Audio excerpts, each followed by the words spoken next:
하나님의 뜻에 관해서 계속 우리가 살펴보고 있는데 이제 드디어 우리의 가장 관심사인 나를 향한, 내 인생을 향한 하나님의 뜻, 그걸 이제 살펴보려고 합니다. 오늘은 구체적으로 우리가 하나님의 뜻을 어떻게 포착하고 어떻게 이해하고 어떻게 행동에 옮겨야 될지를 살피기 전에, 그 뜻을 분별하기 전에 준비해야 될 것, 선행 조건이 있는데 그걸 오늘 말씀 가운데 살펴보고자 합니다.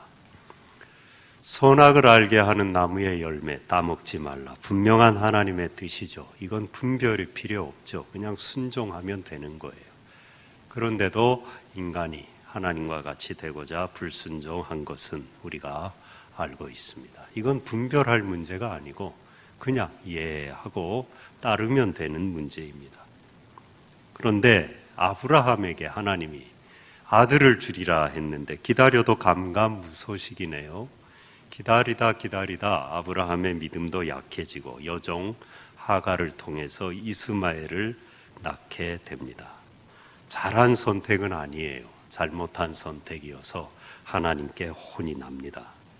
그러나 이것은 조금의 고민과 아브라함이 이렇게 해야 될지 저렇게 해야 될지 갈등했을 거예요. 분별하고자 하는 과정이 있었을 겁니다. 아내 사라가 이제 우리 늙어가는데 무슨 놈의 아들은커녕 여종을 통해서 아들을 낳아서 큰 민족을 이루라 하는 하나님의 뜻을 우리가 이루자. 그게 하나님의 뜻일 수도 있다. 아브라함도 헷갈렸을 거라고요. 인간적으로 생각하면 불가능하니까요. 인생에 많은 것이 이처럼 애매모호합니다. 분별한다는 게 그래서 어렵게 되는 거고 묻게 되는 겁니다. 분별해야 되는 겁니다. 두 남자가 있습니다. 한 여자가 이제 고르면 돼요. 둘 중에.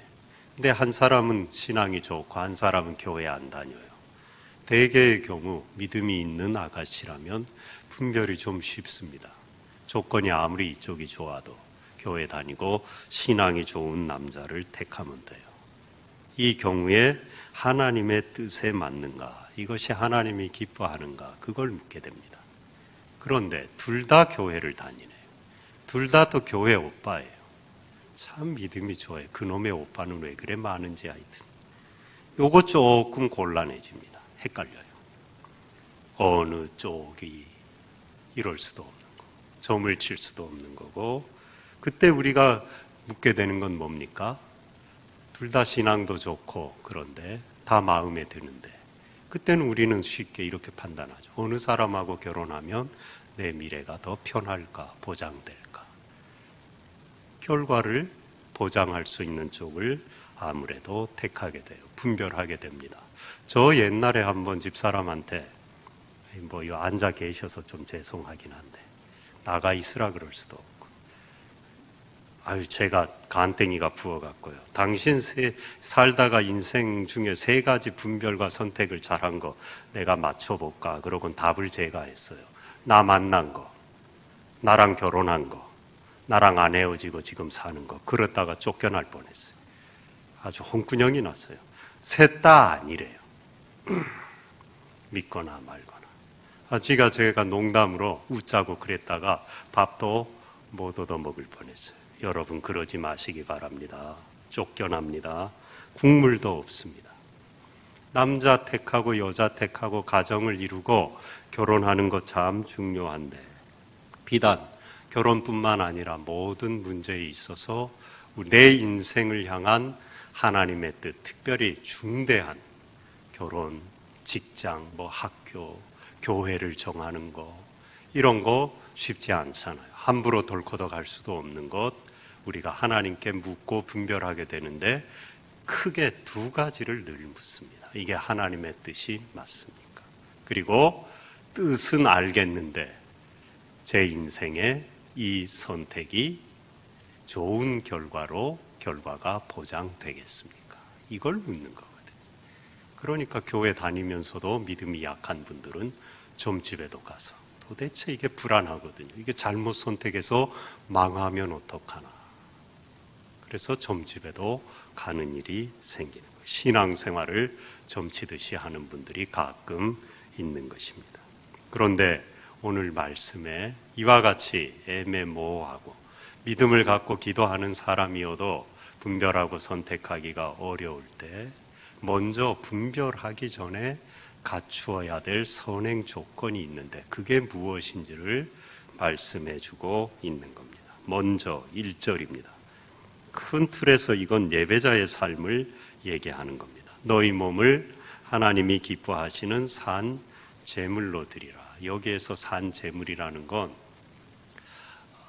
홀리 바디라고 구체적으로 몸을 지칭하는 것인데 너희 몸을 할 때 이 몸은요 그냥 육신 덩어리 몸을 얘기하는 게 아니고 삶을 얘기하는 겁니다. 우리 전체 삶을 몸이라고 표현하고 산 제물로 드리라고 한 겁니다. 그러니까 교회에서 하나님의 전에서만 거룩하게 드리는 예배가 아니라 삶 속에 드려지는 모든 것을 하나님이 예배로 받으신다는 거예요. 삶의 예배를 드리라는 겁니다. 우리의 삶 전체가 존재가 하나님께 드려지는 예배 행위라는 거죠. 다른 말로 하면은 순간순간 하나님을 의식하고 살아가는 겁니다. 하나님을 의식하지 않고 어떻게 하나님을 부르고 하나님을 높이고 하나님을 찬양하고 하나님께 예배합니까? 예배한다는 건 하나님을 의식한다는 거거든요. 하나님의 임재를 기억한다는 거거든요. 그러니까 예배할 수 있는 거죠. 다른 말로 하면 하나님 존전에, 하나님 면전에 살아가는 겁니다. 또 하나님 앞에 살아가는 겁니다. 하나님 안에 살아가는 겁니다. 그리고 하나님과 함께 걸어가고 동행하고 살아가는 겁니다. 또 하나님을 향하여 살아가는 겁니다. 궁극적으로는 하나님을 위하여 살아가는 겁니다. 그게 예배예요. 삶이죠. 하나님과 함께, 하나님 안에서, 하나님 앞에서, 하나님을 위하여 온통 하나님인 거예요. 내 삶의 주어가 하나님인 것입니다. 그게 예배인 거예요. 삶을 통해 하나님을 찬양하기 위해 뜻을 분별하고자 하는 열망. 다른 말로 하면 이것도 내 몸을, 내 삶을 하나님께 제물로 드리는 거예요. 하나님을 높이기 위해서 뜻을 분별하는 열망을 갖고 있는 그 자체가 예배라는 것입니다. 내 삶을 하나님께 드리는 거잖아요. 다른 어느 것에 점집에 갔다가 드리는 게 아니라 내 의지를, 내 물질을, 내 열망을 엉뚱한 곳에 갖다 바치는 게 아니라 하나님께 드리는 것. 그러니까 이게 예배인 것이죠. 그 안에, 예배 안에, 하나님의 의식 안에 우리가 있을 때 하나님의 뜻을 바로 분별할 수 있다는 겁니다. 그리고 또 그 뜻을 분별하고자 하는 열망 자체가 예배인 거예요. 예배인 겁니다.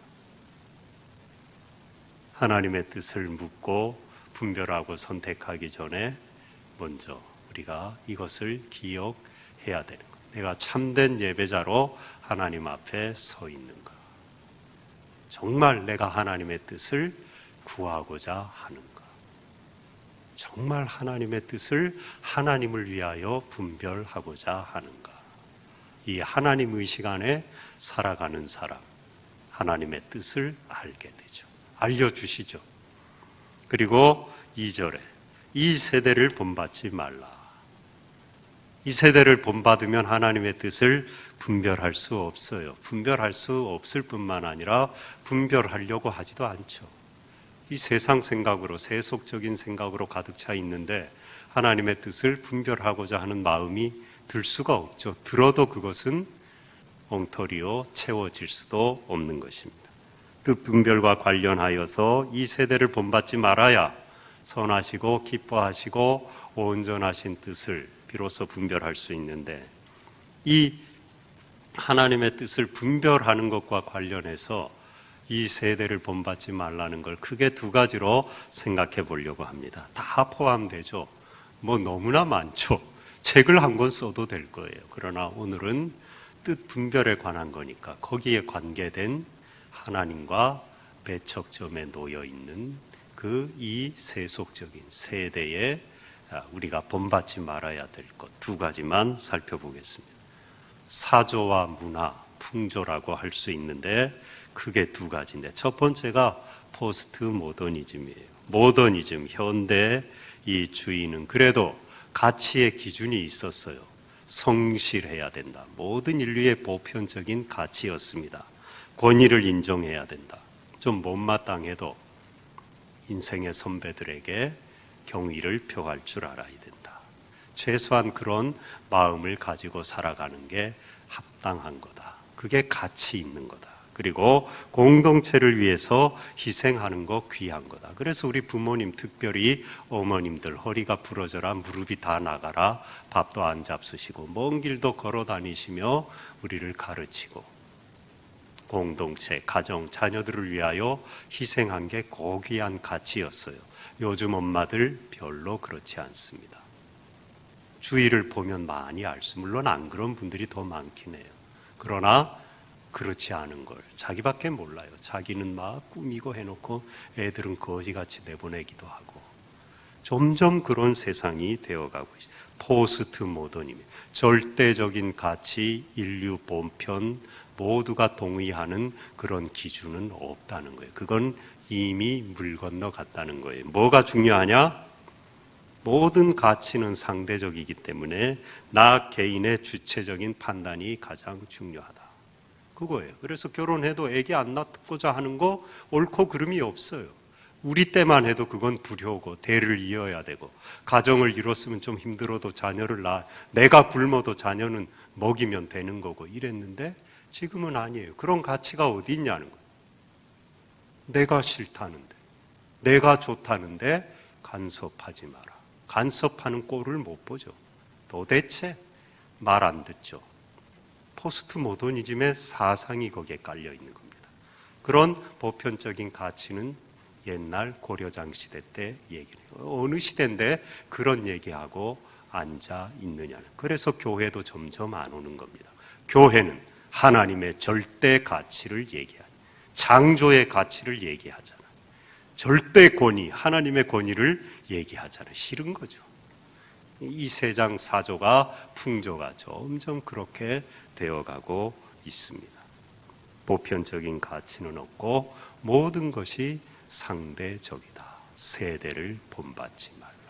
이 풍조를 본받으면 하나님의 뜻을 분별할 수 없어요. 그리고 분별할 마음도 안 생기죠. 왜? 자기 멋대로 하면 되니까요. 옳고 그르고를 떠나서 내 마음대로 하면 되니까요. 내가 내 인생의 기준이라는데 누가 간섭하냐는 거예요. 그러니까 분별할 필요도 없어지죠. 그러므로 포스트 모더니즘 같은 이런 시대의 풍조, 이 세대를 본받지 말아야 하나님의 뜻을 분별할 수 있다는 것입니다. 그리고 크게 두 가지로 살펴볼 수 있는데, 두 번째가 바로 물질지상주의, 성공지상주의, 이것이 교회 안에 들어와서 번영신학으로 또아리를 틀고 자리 잡은 거예요. 그래서 이 성경을 예수 믿고 복 받는 것으로만 해석하고 의미를 부여하고 적용하고 살아가고, 기도도 오직 복 받는 것 외에는 없는 그런 신앙이 많이 팽배하고, 또 교회들이 그것을 추구하는 시대가 많이 되어가고 있습니다. 근데 지금 요즘은 얼마 전부터는 이제 이거에 대한 각성을 해서 많은 교회들이, 또 신학자와 목회자들이, 성도들도 기도하고, 야, 이거 우리가 잘못된 거다. 그러니까 하나님의 영광 가리고 믿지 않는 사람들에게 비난도 덜어받고, 물론 어디나 그런 건 있지만 뭐 다 우리도 사람이고 잘못할 수 있고 그렇지만, 야, 이 번영신학 때문에 우리가 교회 문을 닫게 생겼다. 정신 차려야 되겠다. 그렇게 우리가 운동도 하고 지금 각성하고 그러고 있는 것입니다. 이 번영신학이 왜 문제냐? 이 가치가 팽배해지면 그 가치의 깃발 아래 다른 모두한 귀한 가치들이 다 짓밟혀 버려요. 정직하고 겸손하고 양보해야 되고 희생하는 이 십자가의 복음은 별로 발붙일 곳이 없어요. 왜? 잘 되고 봐야 되니까. 양보가 다 무슨 말이에요?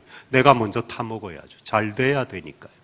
남을 이겨 먹어서라도 내가 좋은 곳에 먼저 자리를 잡아야 되죠. 속여서라도 쟁취해야 돼. 희생이 다 무슨 말이에요?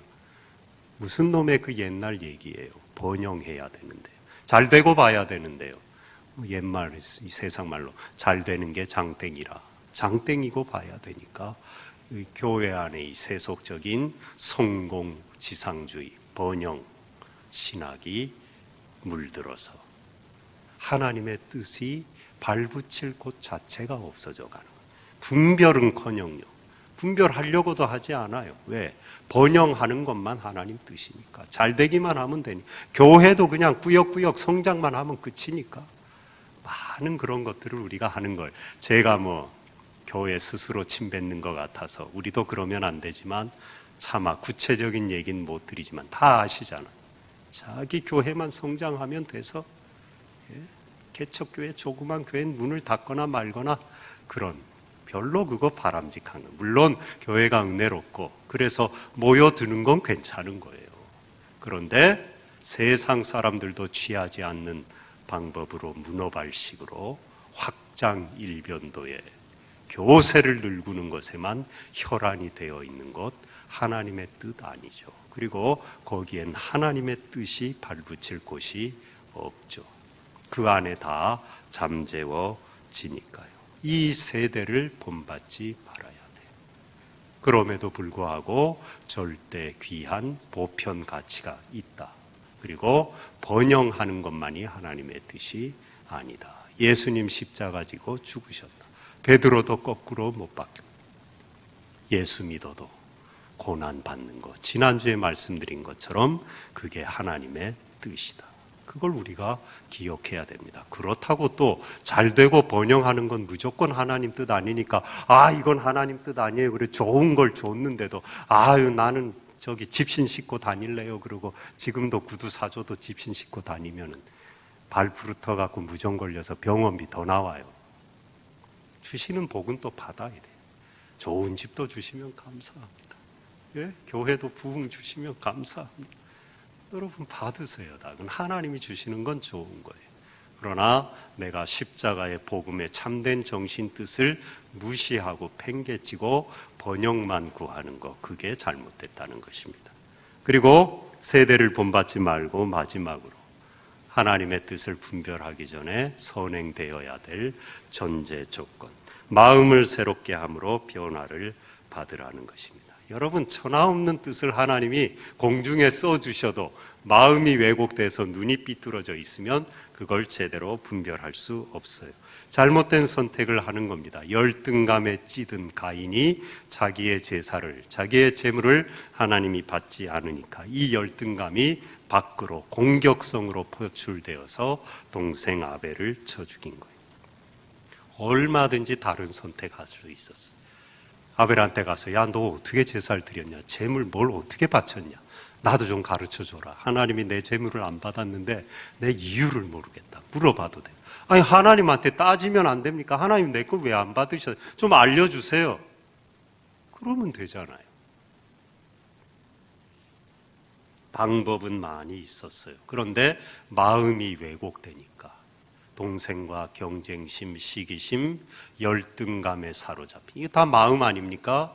그러니까 동생을 죽이는 공격성으로 하나님의 뜻과는 전혀 상관없는 저주받은 인생의 길을 스스로 선택한 것입니다. 그리고 두려운 마음이 있으면요 분별을 못합니다. 여러분도 기도 많이 해보셔서 알죠. 어려울 때 두려울 때 결정하는 거는 거의 다 잘못된 겁니다. 믿음으로 한 것이 아니기 때문에 두려움에서 한 분별과 선택은 어리석은 것일 경우가 상당히 많습니다. 두려운 게 뭡니까? 마음이잖아요. 마음이 두려우면 안 되는 거예요. 마음이 변화를 받아 새롭게 되어야 되는 거예요. 그래서 욕심으로 하면 안 되잖아요. 시기심, 경쟁심, 질투심, 이기심 이 모두 마음 아닙니까?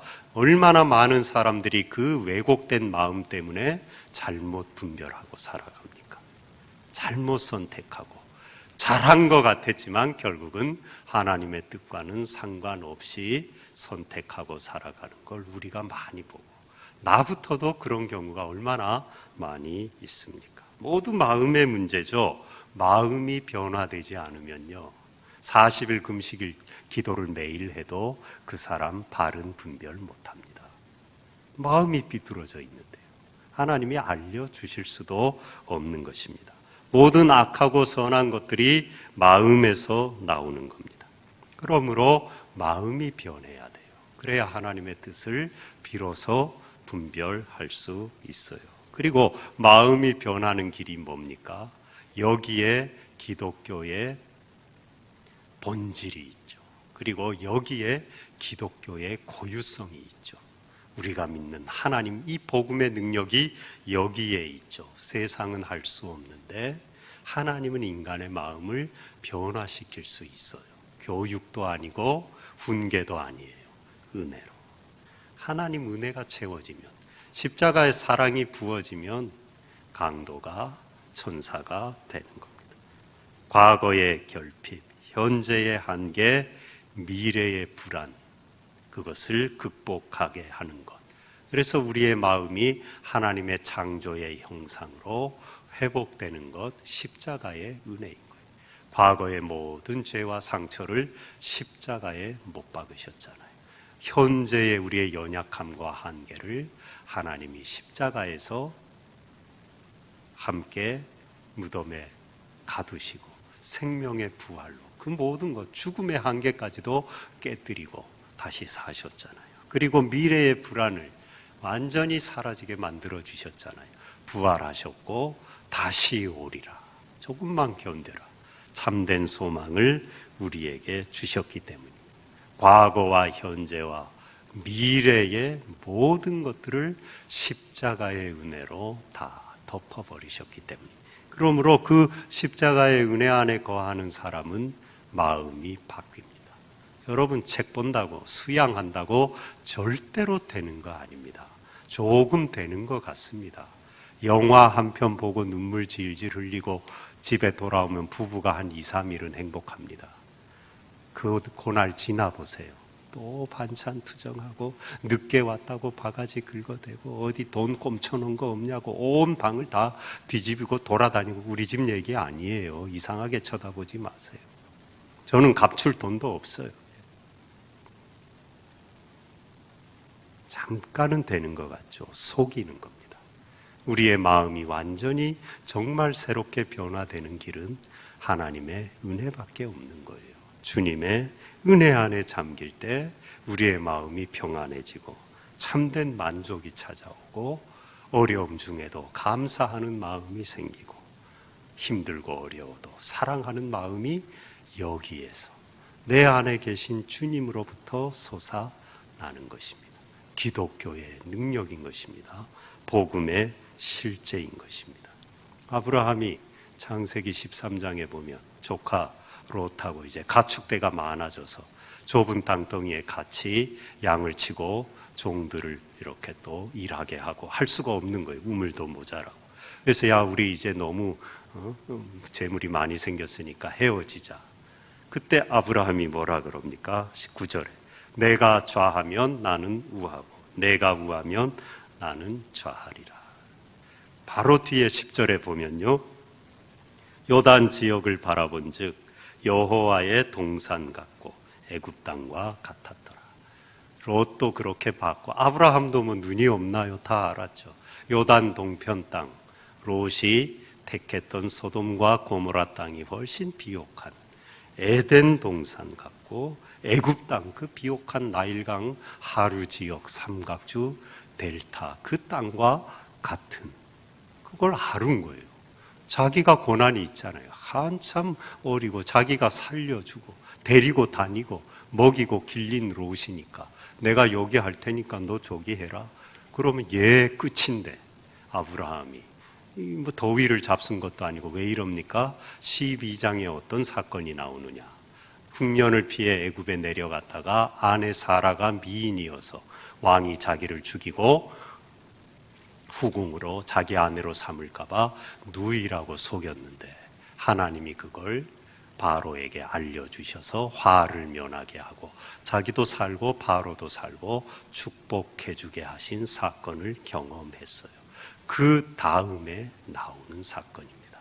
아브라함은 이후에 죄를 또 짓습니다. 아비멜렉한테 가서 사라가 자기 누이라고 또 속여요. 왜입니까? 잠깐이지만 하나님을 의식했기 때문이에요.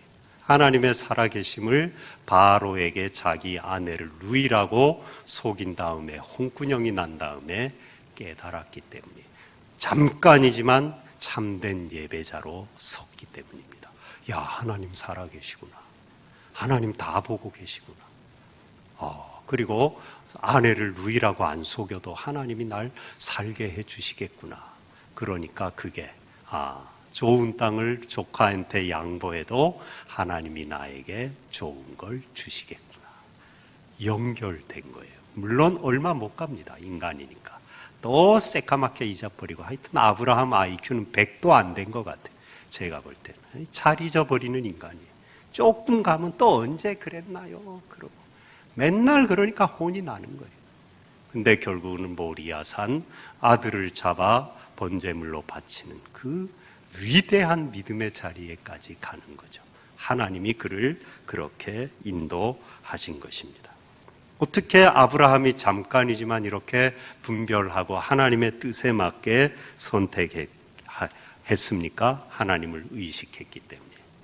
바로의 손에서 아내를 누이라고 속인 자기를 건져주신 하나님이 좋은 땅을 조카한테 양보해도 나에게 더 좋은 걸 주시겠다는 믿음이 생긴 거예요.